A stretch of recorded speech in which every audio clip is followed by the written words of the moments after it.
Gordon was cross. "Why should Henry have a new shape?" he grumbled. "A shape good enough for me is good enough for him. He goes gallivanting off, leaving us to do his work, and comes back saying how happy he feels. It's disgraceful. And there's another thing. Henry whistles too much. No respectable engine ever whistles loudly at stations. It isn't wrong, but we just don't do it." Poor Henry didn't feel happy anymore.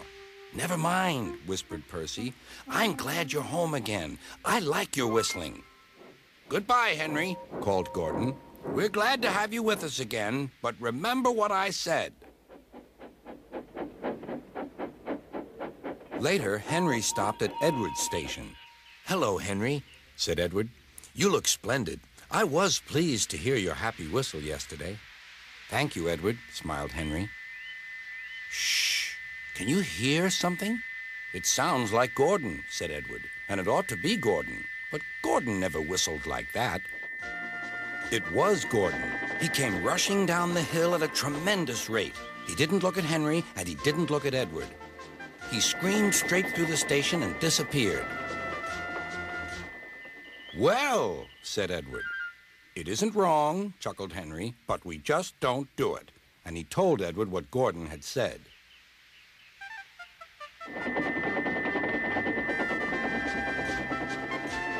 Meanwhile, Gordon screeched along the line. The noise was awful.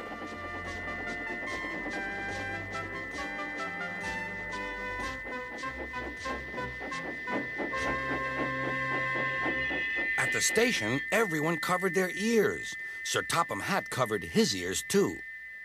"Take him away," he bellowed, "and stop that noise." Gordon puffed sadly away, but he wouldn't stop whistling until two fitters climbed up and knocked his whistle valve in place.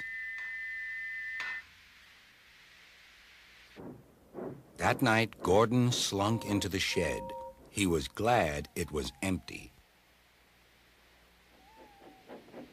"It isn't wrong," murmured Henry to no one in particular, "but we just don't do it." No one mentioned whistles.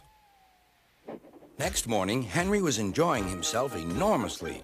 "I feel so well, I feel so well," he sang. "Trickety-trock, trickety-trock," hummed his coaches. Then he saw some boys on a bridge. "Beep, beep, hello," he whistled. "Oh," he called.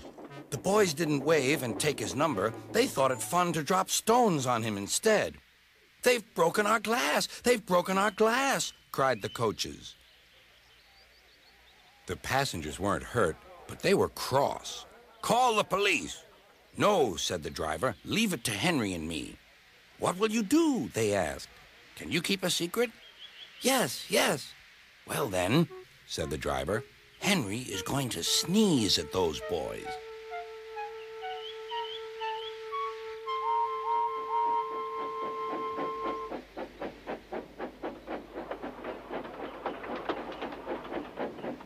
Lots of people were waiting at the station just before the bridge. They wanted to see what would happen. "Henry has plenty of ashes," said the driver. "Please keep all windows shut till we've passed the bridge. Henry's as excited as we are, aren't you, old fellow?" Henry felt more stuffed up than excited. Soon they could see the boys, and they all had stones. "Are you ready, Henry?" said the driver. "Sneeze hard when I tell you." "Now," he said. Achoo!